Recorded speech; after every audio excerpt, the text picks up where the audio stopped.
He's the most radical president that we've had, I think, in our history. Hello and welcome to Offscript. My name is Steven Edginton. From big business and the FBI to the civil service and the mainstream media, many Republicans feel their opponents dominate every major institution in America. So where is the culture war heading in the United States? And could it spread even further in Britain? To discuss these topics, I'm joined by the American historian and classicist, Victor Davis Hanson. How optimistic are you for the future of America? Guardedly optimistic, because the fundamental institutions, while they're taxed and they're strained and stressed, they haven't broken yet. So we're the longest surviving democracy in the world, and we're the only constitution that favors a two-party system that's brought stability, more or less. And if you look at the ingredients of a civilization throughout history, there's only about 6 or 7 things that matter. One of them is, do they have sufficient food supplies? We're the largest producer of food. If you take away China, and their data is inexact. We were the largest producer of fuel. I think we have the ability to do that in short order. Largest producer of natural gas, second largest of coal, but largest of oil. Your own Times education supplement not long ago rated the top, I think, 20 universities in the world. The United States was on, I think, 15 of them.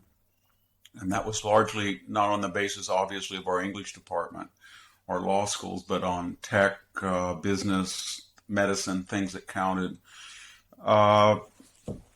We have the largest, I still think, even after the disaster in Afghanistan, we still have the most adept military. So in looking at economics, we're all talking about China. Even if it were to surpass our GDP in 4 or 5 years, they have about 4 times the population, more than that. So on a rough scale, 1 American is producing the number of goods and services as 4 Chinese counterparts.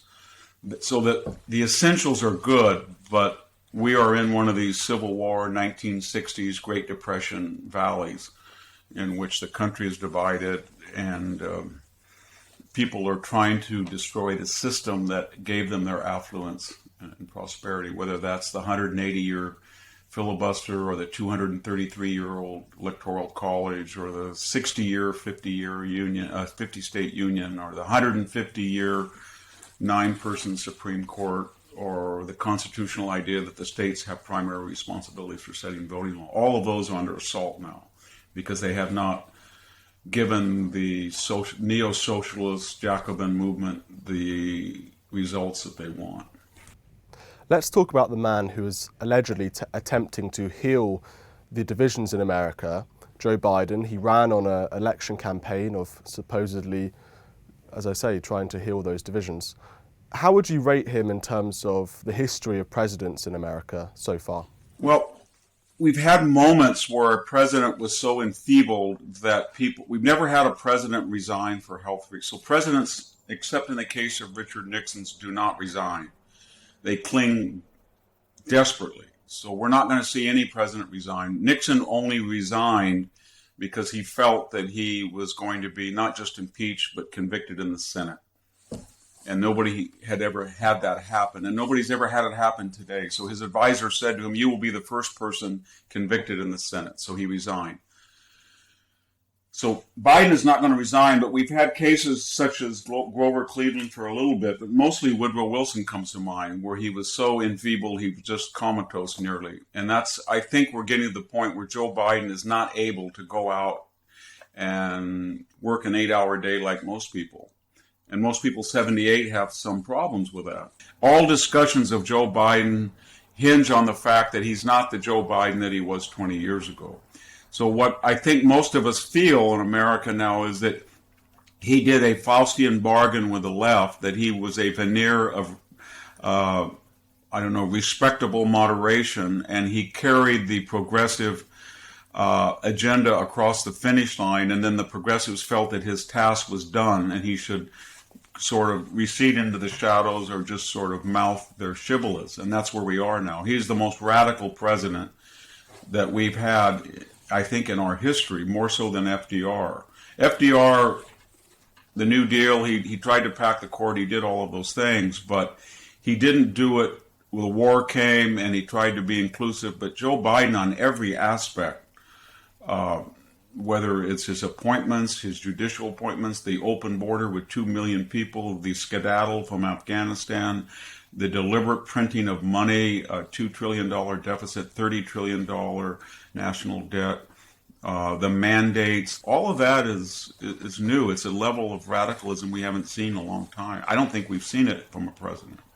So as a Conservative, therefore, is this the worst president, at least in your lifetime? It's hard to make an assessment after 11 months, but certainly if you look at issues, about 8 or 9 issues, this president took the largest oil and gas producer in the world that was completely immune from Middle East pressures and had really given multi-billion-dollar subsidies to the commuting middle class by lower energy price. He took that and he blew it up. We're producing 2 to 3 million barrels less. We're jawboning natural gas producers to produce less. We're subsidizing wind and solar as we've never done. And the result is that I just filled up the other day, and gasoline is about double what it was under Donald Trump, and natural gas is more than doubled. And that's taken an enormous hit. And so when you look at inflation, we have not had in 40 years 6.5% annualized rate as we finish December, and it's going to go up. We've never had in our memory supply chains disruptions. I flew over the port of LA yesterday and last month on a commercial flight. I've never seen anything like ships out on the horizon without absolute presidential inaction about that. We've never had 2 million people cross the border in 1 year. We've never had a defeat like Afghanistan. We had something like it in 1975 in Saigon, but that was a long, slow process, and we didn't leave the equivalent of $80 billion in the hands of terrorists, $1 billion embassy, and $300 million refit of Bagram Air Base. So I could go on, but you get the picture. So by these rubrics, it's hard to find anybody who's done a worse job in the first 11 months. What about this central task of his to unite America and heal those divisions that seem so ugly during the last decade? Joe Biden does not want to unite America. The left does not want to unite America because they're not Democrats, they're not liberals, they're not even progressives now. They are hardcore radicals, and they believe that their agenda will never get 50% support of the American people.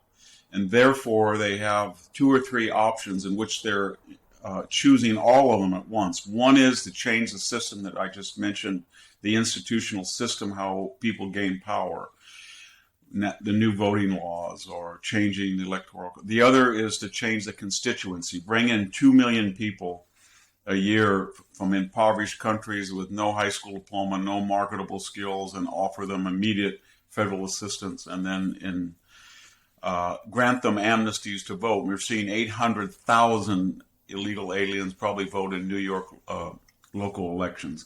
And then, so they want to change that demography, and they want to change the system, and they want to use institutions that were nominally neutral. I'm talking about the FBI, the CIA, the Pentagon, the IRS, and the DOJ. Each party tried to politicize them, but they had credibility. Now when we look at a John Brennan, what he did, or James Clapper, or the retired military, or a Mark Milley in the Pentagon, or what the IRS does, or what the DOJ did, they are now active participants in whether it's climate change or transsexual, transgendered operations, or women in combat, pregnant women as Air Force. They have a social agenda. And then finally, they believe they do not need the majority of Americans to enact this transition to a radical socialist democracy from a constitutional republic, because all the methods that we in the Western world use to communicate and disseminate information, Google searches, Facebook, Twitter, email, they feel they can control it, and they can censor and adjudicate who gets to participate. the order of a Google search to reflect certain agendas. And that is force multiplied when you look at professional sports, Hollywood entertainment, K through 12, academia, Wall Street, the corporate boardroom, foundations, and the print and traditional media. They feel they have all of these levers and they can manipulate public opinion, or they can gain power through them. And they really don't like democracy, or democracy in the sense of people being able to vote on referenda. Notice that they told us when Joe Biden won that this was a referendum on the beauty and strength of democracy. And then when his polls crashed in August after Afghanistan, they've never recovered. We're told in 2020 democracy is broken, or in 2024 there may be a coup, or we have to be careful. In other words, they've never liked the people. They only consider democracy useful when it promotes their agenda, and that agenda is usually only reified when there's a sense of crisis. COVID, Donald Trump, something like that. 2008 meltdown. That's how they come to power. There's so much to unpack there, and we will do so throughout this interview. The first thing I want to mention is Americans' foreign policy. You talked about Afghanistan, the withdrawal from that, obviously was seen as a huge disaster. Joe Biden ran on a platform of wanting to restore America's image abroad. He said America is coming back, America is back.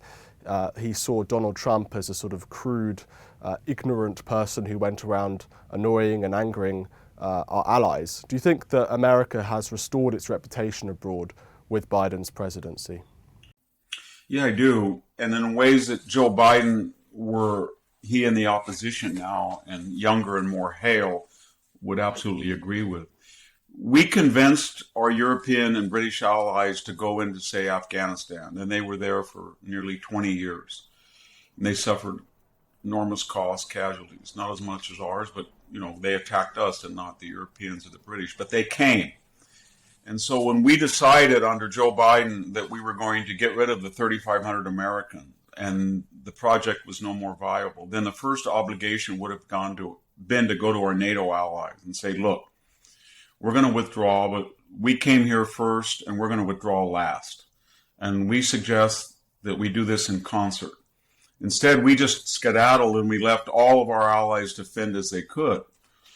And then when we had this 2-year Russian collusion hoax, first of all, we lost the Russians, as autocratic and untrustworthy as they are and vicious. We usually, in a realpolitik fashion, balance them off with the Chinese. And I think Henry Kissinger said neither one should be a better friend to each other than they are to us. Well, we first appeased Putin under Biden with with Obama under reset. And then we came back and we demonized them under Russian collusion. And the point is that we have an active enemy now. And that's okay because Putin is no friend of anybody's. But if you're going to polarize and have an active enemy and demonize them, then you talk loudly with a twig and you're in trouble. And that's what we're doing. So the NATO alliance, especially the Eastern Europeans and the Baltic states, no longer believe that the NATO alliance or the quasi-NATO alliance or being a border member of a NATO alliance part means anything.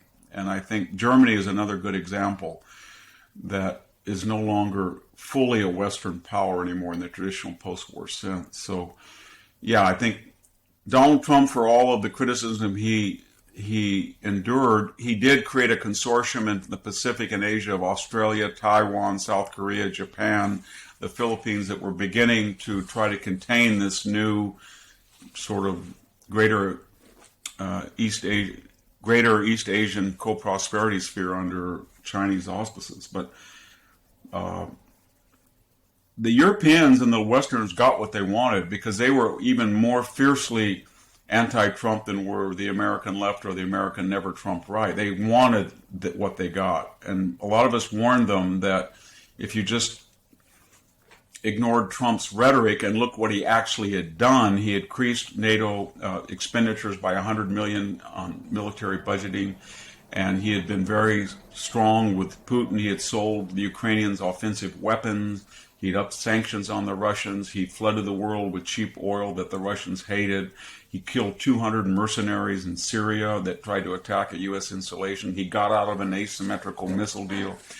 So some of us were thinking, he's trying so hard to show that he's not pro-Putin, that Trump's policies were actually one of the most anti-Russian policies we'd seen. And now we're back to reset appeasement. More broadly, is the American empire dying?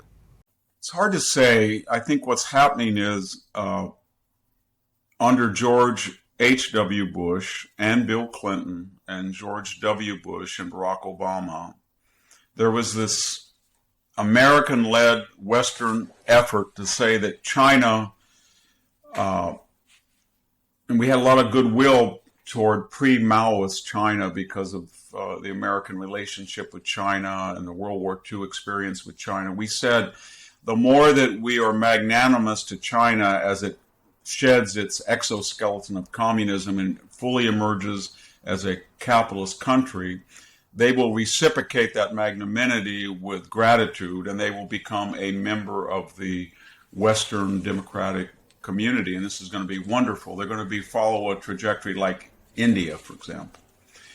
And the fact of the matter is they were communist, and they never renounced communists. They were proud of it. And communists looked at magnanimity as weakness to be exploited, not as kindness to be reciprocated.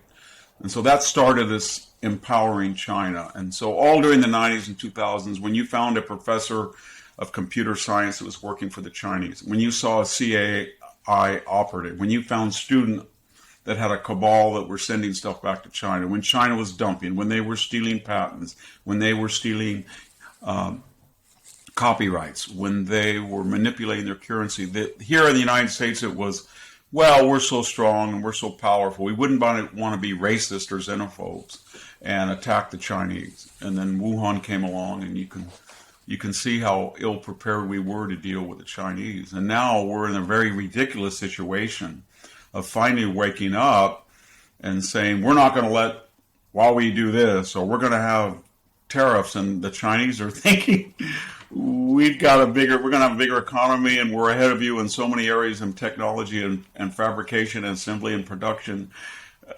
We just need a few more years with you, and then we're done with you. And so that's what's worrisome, that we're not as powerful as we were.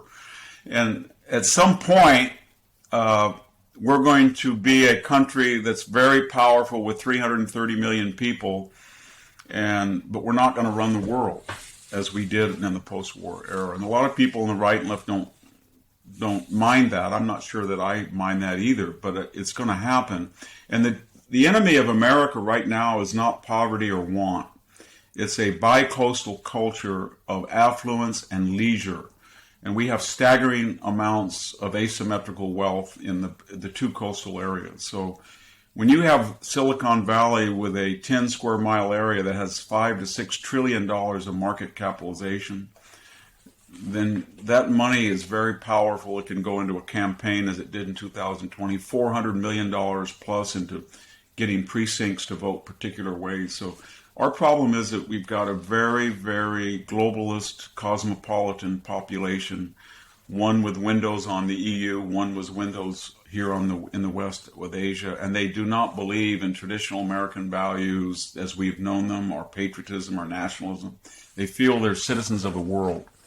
Tony Blinken, remember 2 months ago, said he wanted to invite the UN and to adjudicate whether the United States was racist or not. And things like that. Or the International Criminal Court should be welcome in to discover whether Americans had committed atrocities. And when we talk about the international community at the UN, we're talking in some cases Iran, North Korea, Nicaragua, Cuba, the Soviet Union, former Soviet Union, China, etc., etc. Well, I challenge anyone to name a country that hasn't committed atrocities in its past. You've described recently the Democrats as revolutionaries. Why would they want a revolution if they control every single institution or major institution in America?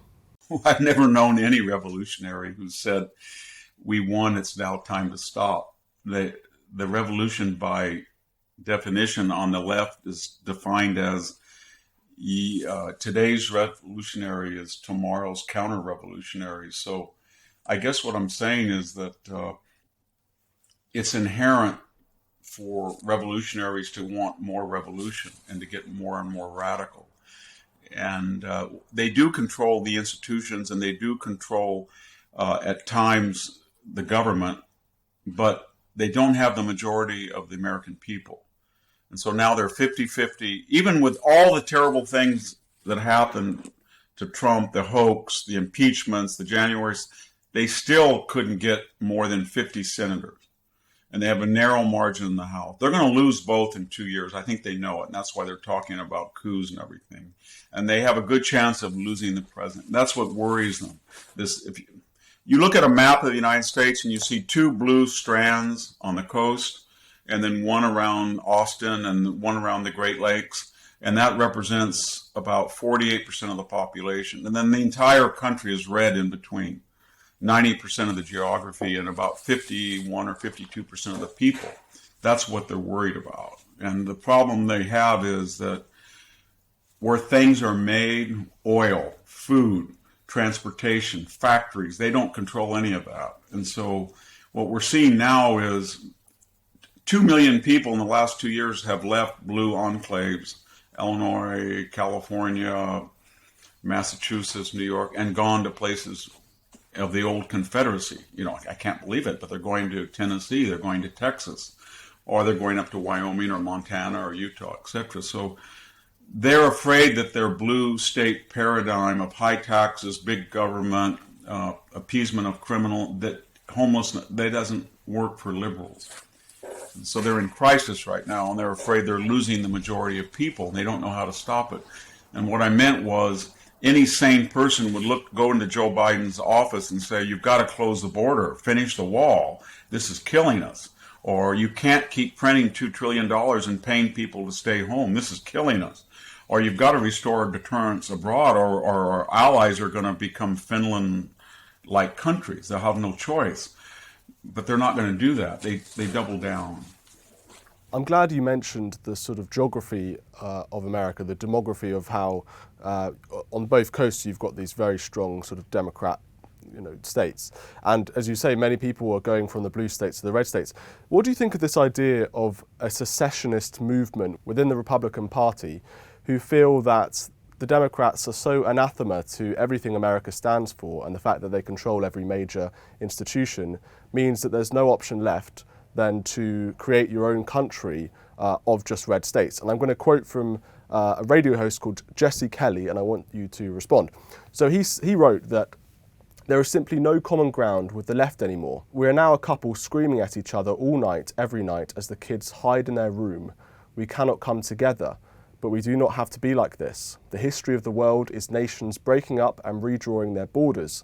If we want to avoid this political divide turning into a deadly one, we should do likewise. We did that once, and that didn't work out very well.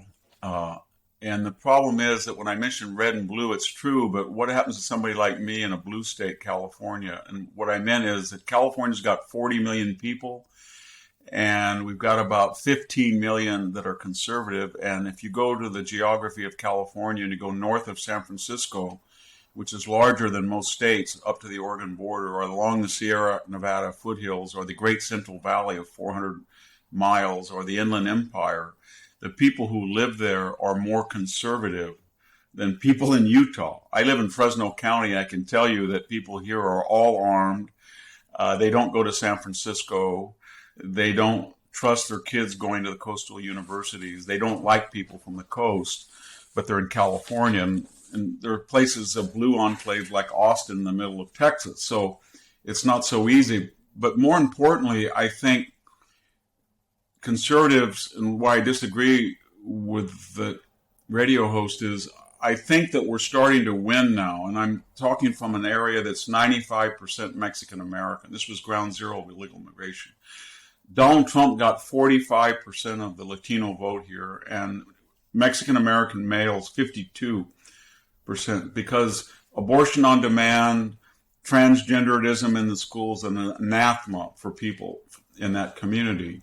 They like to be militarily strong. They're coming into the middle and upper middle classes. They're angry at the price of energy. They're terribly angry at the taxes considered what they get in exchange. They don't want open borders. I've talked to so many people, and they say, my mom's on dialysis. Why would I want a bunch of people from Oaxaca to come here and crowd these services? And so they're starting to lose their constituencies. They're losing suburban voters who are now upset about crime. They're losing minorities who feel that they're being talked down to by elite white bicoastal professionals and academics whose culture they abhor. So I would rather work at getting a majority of Americans, and I think it's happening. And Donald Trump sort of kicked in this door, and then people found out you could appeal to the deplorables, you could get tough on China, you could close the borders. You really didn't need optional military engagements when you were facing existential enemies like China.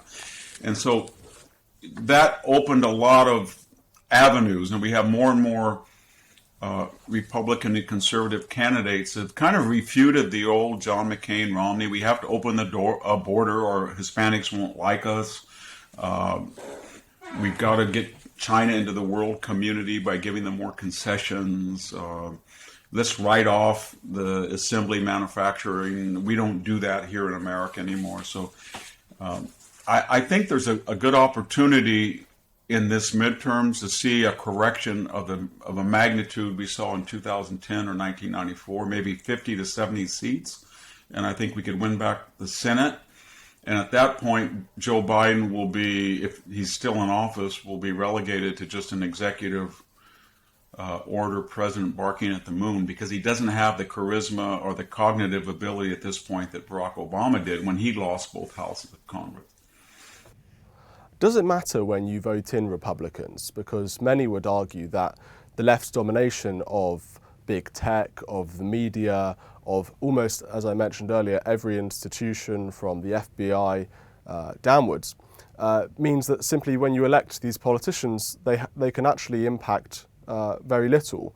And the other argument that some Trump supporters would say as well is that even when you're electing certain Republicans, they simply support the same system that they believe to be working, these kind of Bush-era Republicans. So do you think that there's any point in winning these elections in any case?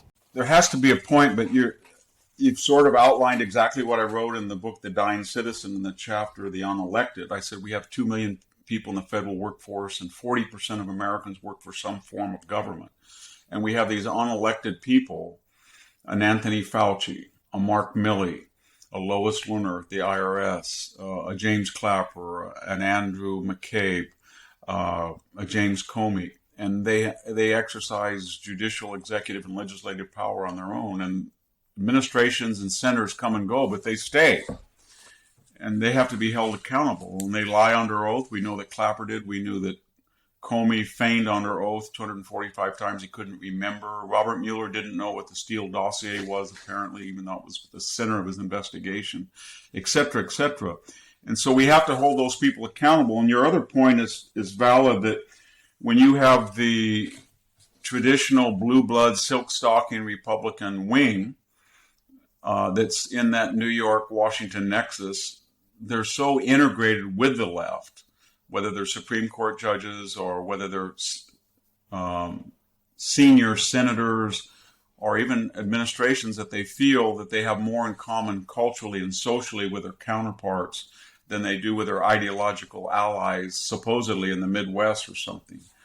So a lot of us have talked about that. How do you stop that? And one of them is, I think it seems simple, but you can break up Washington. I don't know why the FBI is in Washington. It should be in Kansas City. I don't know why the Department of Agriculture is in Washington. It should be in Fresno or Texas somewhere. And if you broke up a lot of those nexuses, especially in the age of electronic communications like Skype or Zoom, it would really help. And that I think we also really need to look at antitrust legislation, anti-monopoly legislation, when you have Google running 90% of the searches, or social media is controlled by Twitter and Facebook.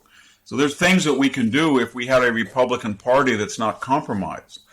And for all practical purposes, let's be frank, if you are a Republican today and you want to run for Congress and you want to run for the Senate almost anywhere, you're not going to be able to run on a John McCain, Mitt Romney, agenda. And the people who tried it, like Liz Cheney, they're going to lose. She's going to lose in Wyoming, and she's from an ancient family there that has enormous influence and power and a network of supporters, and she's got a huge nationwide fundraising apparatus, and she's going to lose.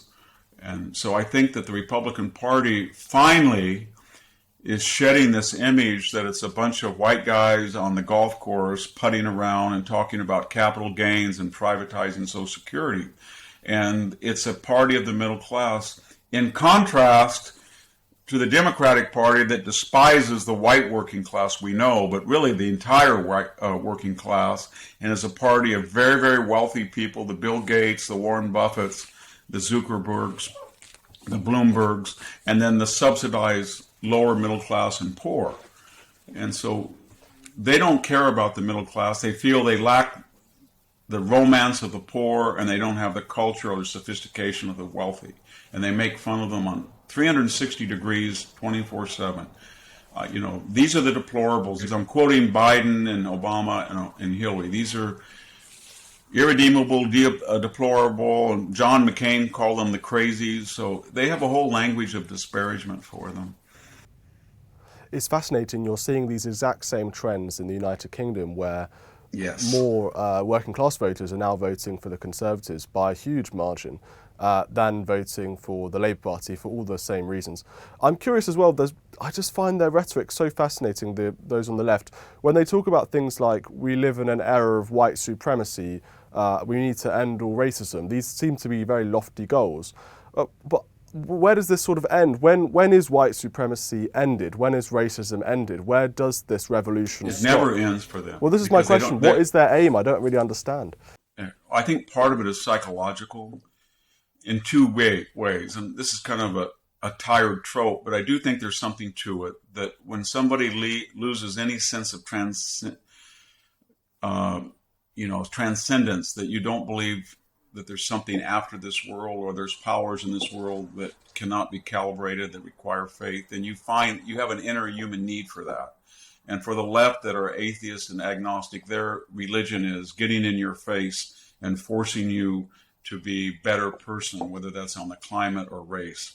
And that explains the frenzy. The other thing is more, I'm not a Freudian or Jungian, but there is something to the idea that we have created, if you go to Palo Alto, California, where I work, or you go up to Woodside or Atherton or Hillsdale, or the Upper West Side in New York, or suburbs of Cambridge, Massachusetts, or Austin, Texas, the bluest of the blue places, they're almost all, Portland, the most radical city in the United States, is 96% white.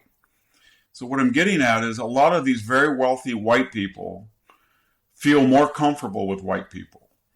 And they feel terrible that they feel more comfortable. So in the abstract, they hunt out supremacy and racism and white privilege.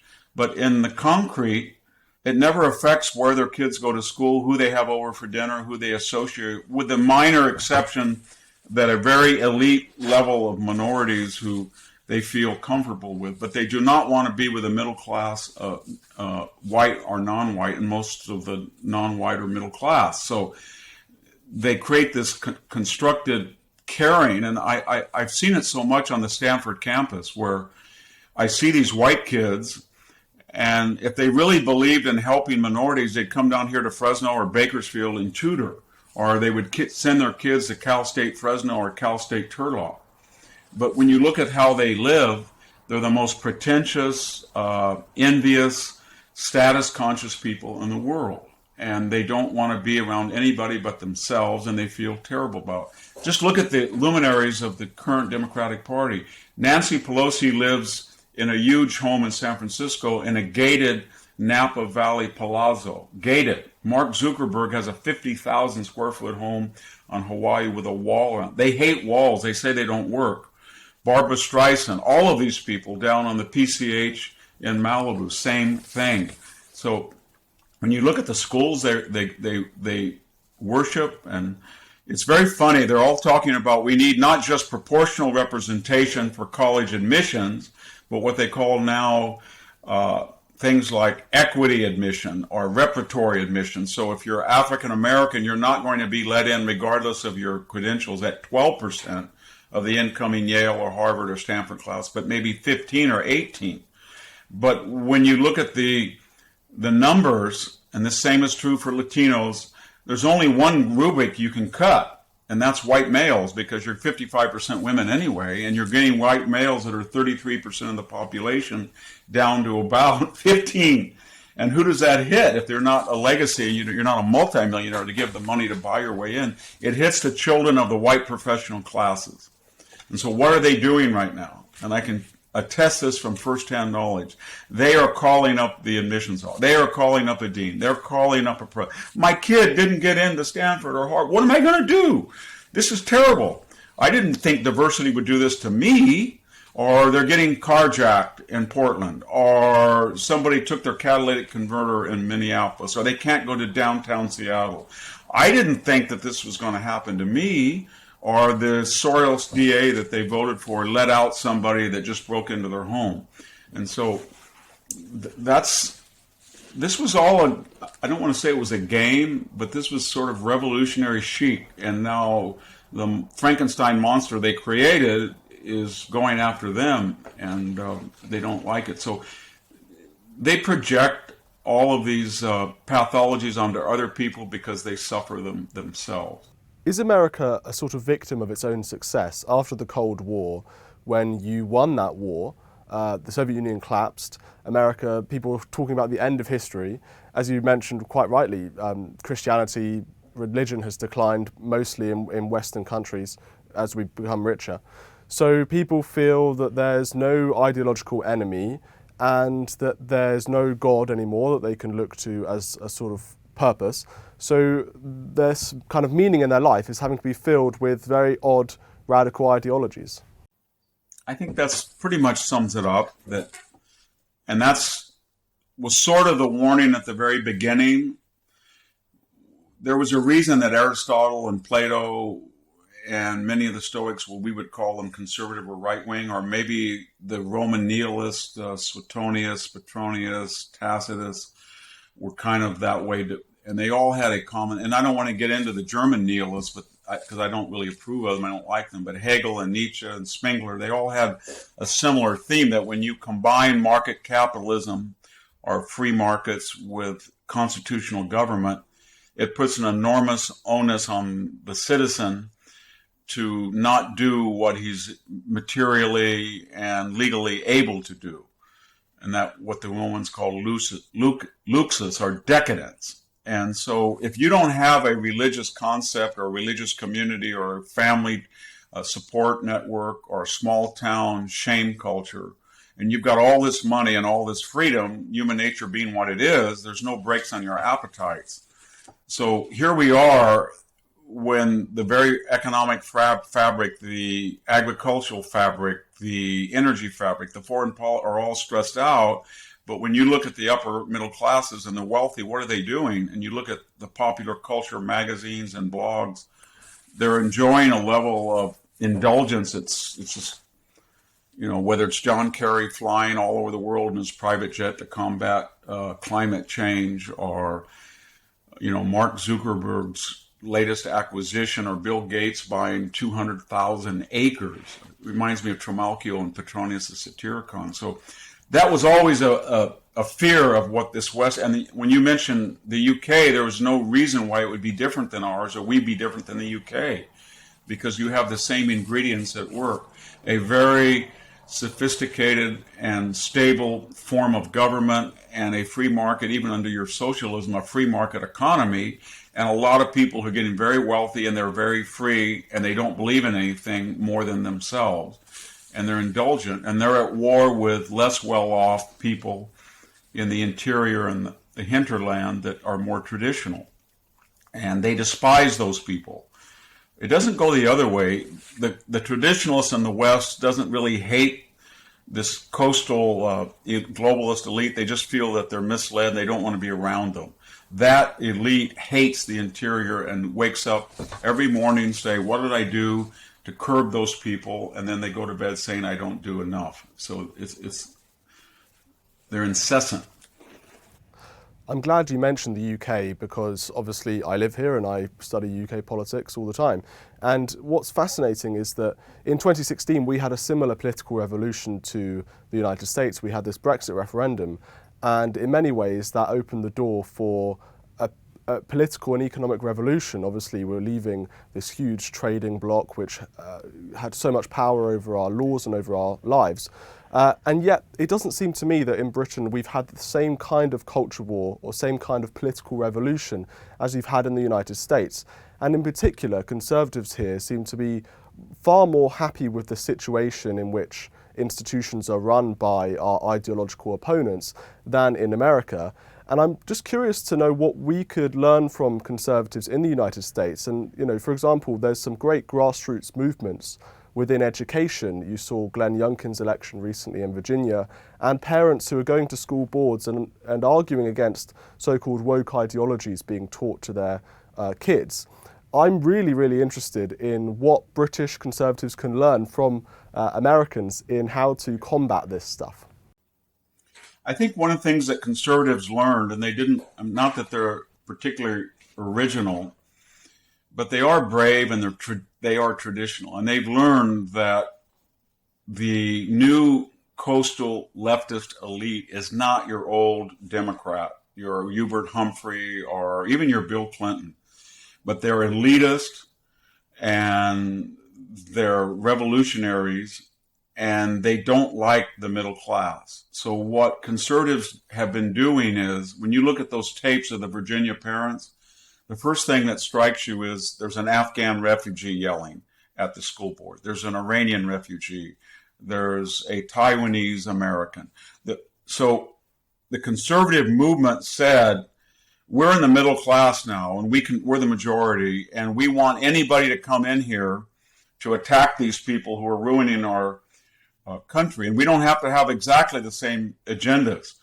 But if you're Mexican American and you don't want your daughter in Salinas to be told that she's really a man from this spoiled brat white teacher that came out of UC Santa Cruz, then join us. And if you're living in the inner city and you're an African American and you're armed to protect your family from nightly shootings, you have a right to be armed. That's your constitutional protection. So Conservatives found a populist message that transcended race and replaced it with a class conscience. It's a little bit more difficult in Britain because your class consciousness was always more extreme in the sense that we were more upwardly more mobile, and you had a kind of a class system, so you had people who were very resentful. It was that old metaphor. In the United States, if you saw a Cadillac in the 1960s, you went over to the guy and goes, how much did it cost? How could I get one? Great car. If you saw one in Britain, you wanted to kick it. And so it's harder in Britain, but I think British Conservatives could try to enlist people that the left, through their open door policy, thought would be permanent constituents. And they actually come from traditional cultures, some of them, that can be inclusive and included. And then when that happens, you'll be surprised how quickly a lot of the people on the left will not want open borders. I noticed that we had about 80,000 Cubans that wanted to come here, and the Biden administration stopped that on day one. And they do not want anybody coming in the United States from Venezuela or Cuba. They just do not want it, and they're open about it. They want people from the Caribbean, or not from northern Mexico, from southern Mexico, indigenous people who might be good revolutionary fodder for them. The woke movement, according to some, is simply a fad. They argue that their ideas are fundamentally flawed and unsustainable. They go against human nature. Do you think that it will simply sort of wash away over the next few years in a very quick way like McCarthyism did? Or is wokeism here to stay? Well, just because an idea is contrary to human nature, Bolshevism was contrary to human nature.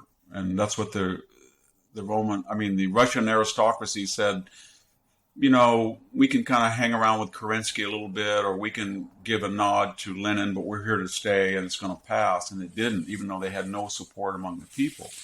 So bad ideas that have minority support can be very quickly institutionalized if they use the necessary means to get there. So This is a revolutionary neo-Marxist socialist movement, Jacobin movement. They have no public support. That's true. It's contrary to human nature.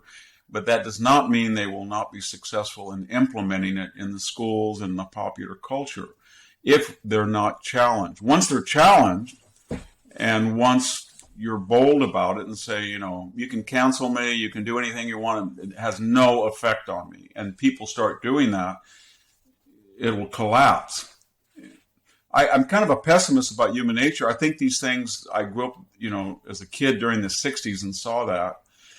About every 20 years in the West, there's sort of this fad, this hysteria, Salem witch trial, McCarthy, Me Too, Black Lives Matter, where they start out with maybe an understandable worry, and then they go completely crazy in a mass consensual society, and then the traditionals have to put it down. And it's kind of like mowing the lawn. You can't let it go out. But so I don't think the wokeness is going to stay, but it could stay if people don't resist it. Everybody that you talk to now in the United States has had it with it. So a lot of these movements keep going and keep going and keep going. It's like a car that ran out of gas and you put it in neutral and it coasts.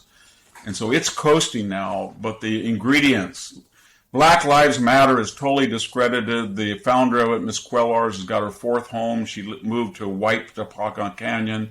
First thing she built was a $35,000 security fence.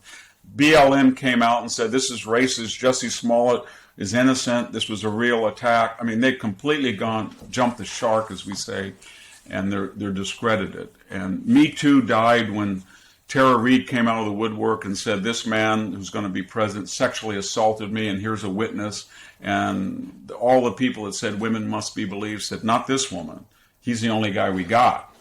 So that's what will happen, but we as traditionalists have a duty to our forebearers and our children to stop this, because it will do a lot of damage, and it has done a lot of damage. And I have no patience with a lot of people on the conservative side, the never Trump right, who feel that they can continually harp on January 6th or Donald Trump said this or that. It's almost like there's a little bit of smoke in the kitchen, and I'm going to get out of the house when the whole house is on fire, and they don't really care about that. And they gave us Joe Biden in a close election. So this idea that we're all going to play by the Marquess of Queensberry rules, and if you don't, then your whole side is discredited. That's nice in normal times, but right now we have an existential threat, and everybody, according to the station, has to speak out against it. And if you don't do that, then you're aiding and abetting what will be a revolutionary takeover of the Western world. Victor Davis Hanson, thank you so much. Thank you for having me. Joining us.